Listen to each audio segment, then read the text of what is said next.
Mbote, mbote, mbote, bandeko na biso nyonso ya Kuli Media TV. Mbote, mbote, esika nyonso bozali. Na bamabota na bino, na bandaku na bino, bisika nyonso. Lelo toye ko présenter bino concept mususu ya sika tozo banda na Kuli Media TV.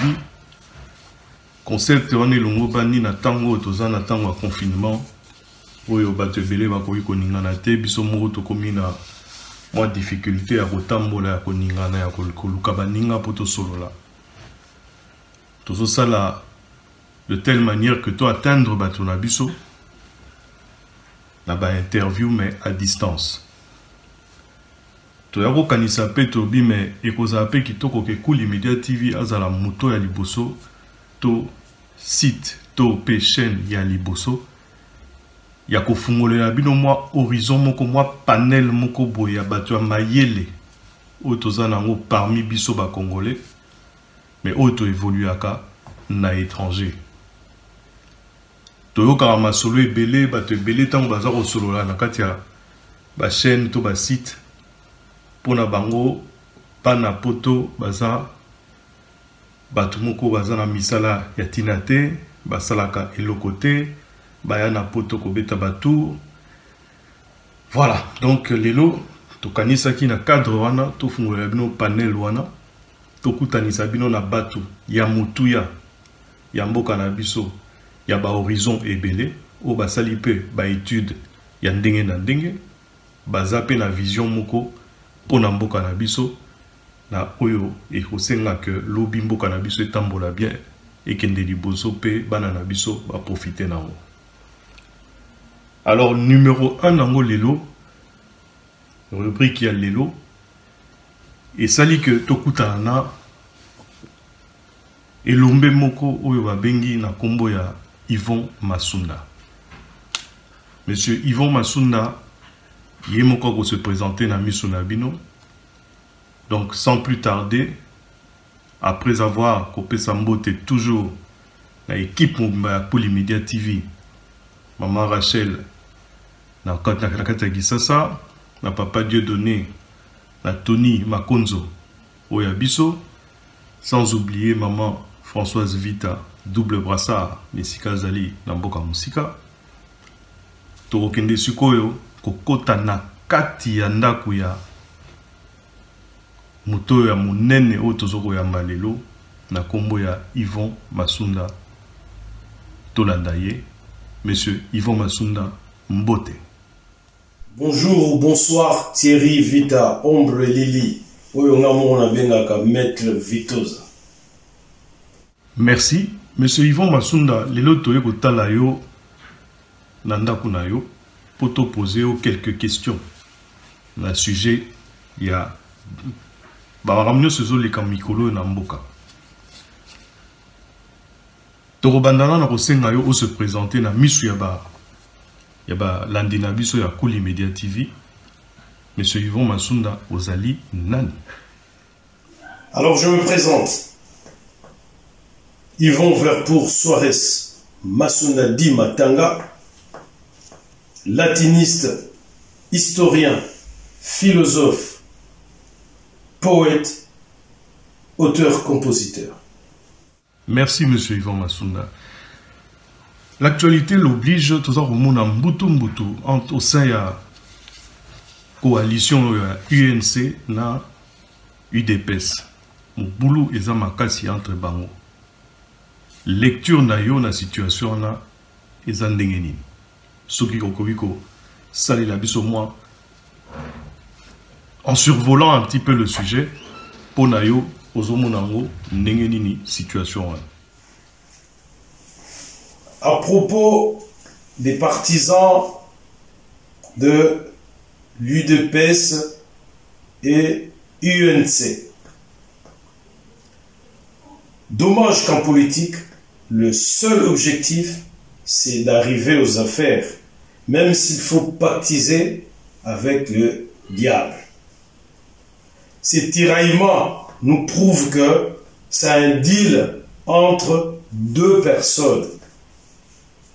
Messieurs Vital Kamerhe et Félix Tshisekedi. Etikali sikoyo, okumona na mikolo oya, et ozala sikoyo entre ba partisan ya Kabila ou bien Kabila yemoko na ba partisan ya UDPS soit Félix. Félix Tshisekedi na Vital Kamerhe basalaki coalition na tango bazaro kende na ba maponami pote balonga etumba wana balongaki pe etumba ngo lelo yo tomoni dirkab ya Félix Tshisekedi ezabo be nani Vital Kamerhe mais Vital Kamerhe alali na boloko na mikolo ya lelo nyoso wana tolingi omeka kotalela biso na mokuse oyo yozo kanisa na likambo wana. Bon, à propos de Vital Kamerhe, on nous parle d'un détournement, des deniers publics. Rien n'est interdit dans une démocratie. Je crois à l'impartialité de la justice. Espérons qu'il n'y aura pas volte-face après. Bongo na oyo elongo bani oyo tozomona mikolo ekoyeli biso likambo ya mbala kaka ya kambufa soki ya kafumba ndenge balobaka ya coronavirus bokono ya makasi boye ekoyeli biso na mboka analyse na yo eza ndenge nini na sujet wana po te bana ekolo nyonso na bana ya Kuli Media TV bakoka koyoka ya yo liano na likambo yango omoni yango ndenge nini. Alors, tu veux que je te parle de coronavirus, Thierry? Pour le Mésatin, donc, on va nous parler de la colère de Dieu, ou de la ruse du diable, ou encore d'une faute humaine. Mais je n'en sais rien, Thierry. Je vais t'expliquer une chose. En 1954 déjà, en Égypte, la Grèce, l'Italie, Asie mineure, Constantinople furent touchés par une pandémie. On parle de plusieurs milliers de morts déjà à l'époque. En 1954.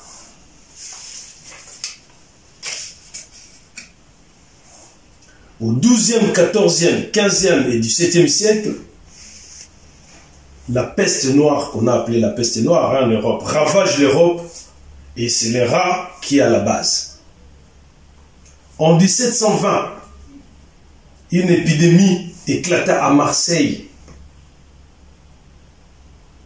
Et je fais allusion à cette maxime de l'époque pour illustrer l'ampleur de la maladie. À l'époque, on disait « Partez vite, partez loin et partez longtemps ». Donc, dans ce moment-là, donc bazo souhaiter ceux qui ont signalé la peste nenge ils allaient ko bête donc il fallait même ko kima territoire wana donc bah déplacer calculer il y en avait combien parce que ça n'a qui ravage. Alors en 1910 d'évidemment Thierry on signale la mort de 60 000 personnes à l'espace de 7 mois. Où ça? En Sibérie orientale. Encore, les Chinois, bakendeke-kuna pona koluka ba fourrure de la marmotte. Tu sais? Parce qu'il y a boum resalemaki ba prix mataki il y a ba fourrure à l'époque.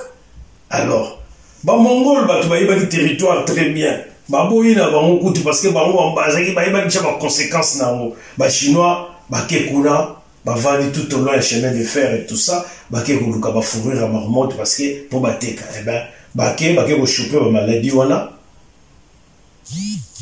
eh ben et voyager et bomi presque 60 000 personnes. Alors je reviens un peu en arrière pour illustrer quelques exemples. En 1348, 1 million de morts. Où ça? En Europe, hein, précisément à Florence. Toujours pour la peste, parce que je t'ai dit que depuis le XIIe siècle, on signalait déjà les débuts de la peste, hein, de la peste noire. Alors, en 1666, précisément le 2 septembre, l'incendie qui fait rage en plein cœur de l'ombre. Il y a un monde qui s'est banglé. Pendant 4 jours, Montezoro, Pélanaratia, en plein centre-ville à Londres. Et il y a un monde qui sauvé Bango. Et qui stopper l'épidémie parce que pour la Bango, beaucoup, les rats, les maladies, tout ça, qui pour la brûler. Alors, la fin, quand est-ce qu'on parle de la fin de cette épidémie-là? Et il y a qu'à faire le 18e siècle. Une épidémie et qui dit, sauf Oyo, on a eu Souka Oyo, et il y a 1910 na Mongolie. Voilà. Nous avons rappelé dans la sur la Cool Media TV que nous avons remercié Bango News sur la ligne et s'abonner massivement à la chaîne sur YouTube. Et nous avons continuer à divulguer, à propager, à faire la publicité autour de Bango, na bateau baza pembeni na Bango pour bailler battre. Cool Media TV exister. Ba s'abonner pour ma solo kitoko ezana kati. Alors tozongi nayo monsieur Yvon Masunda Verpour. Toyo mona pende kona biso Mike Mukebai auti boloko abimi mikoloka ke uti koleka azali banda. Analyse na yo na situation ya justice na biso ndenge nyozo mona la justice lelo. Est-ce que démocratie est côté na kati ya justice na biso to eza na semblant kaka. Donc situation ya justice na biso est-ce que to komi na tango yo démocratie judiciaire ya solo pe indépendance ya justice komi mais kako limbola biso na ikambwana. Merci. Bon, à propos de Mike Mukebai, na justice congolaise. Mais Mike Mukebai nous dit ceci. Il dit qu'il y a eu acharnement et qu'il a été arrêté injustement. Il dit aussi que en prison, tu trouves des gens, donc des personnes qui sont là depuis 2 ans sans voir le juge. Alors, pour moi, je dirais, on ne peut pas encore parler d'une indépendance de la justice. C'est peut-être tôt. Tôt c'est là. Non, mon bouquet. On ne va pas maintenant déjà, oh, justice, c'est commis, indépendante et tout ça. Non, non, non, non, non, non, non. Attendons, voyons voir. C'est tôt pour l'instant. Merci, monsieur Yvon Masunda Lisusu na ndenge o accepta ki invitation à Cool Media TV. Ya solo te tozo maele belé na makamboza ko limbola biso.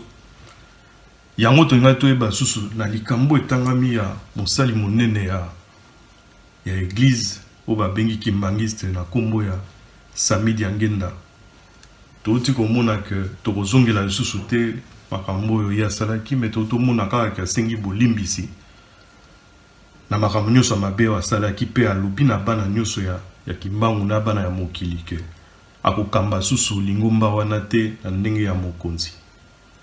Lecture na yo na situation na ezani. Merci. Alors, au sujet de Sami Diangenda, petit-fils de Mouta Kimbangu.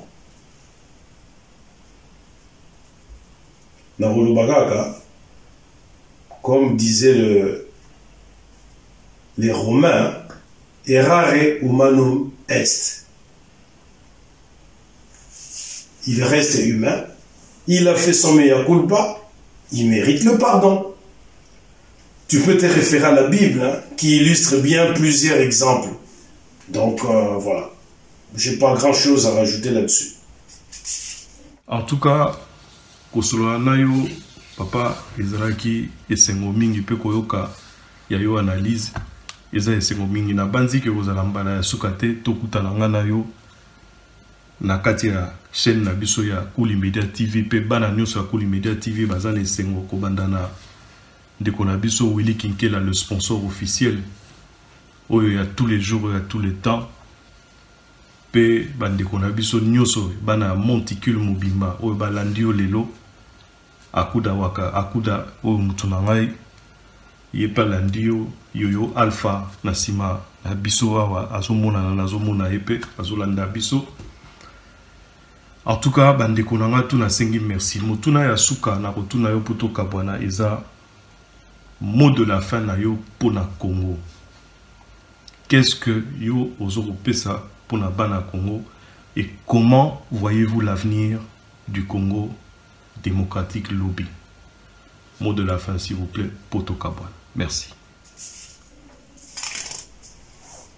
Alors, tu me demandes un mot de la fin pour le Congo et pour comment je vois son avenir, l'avenir du Congo.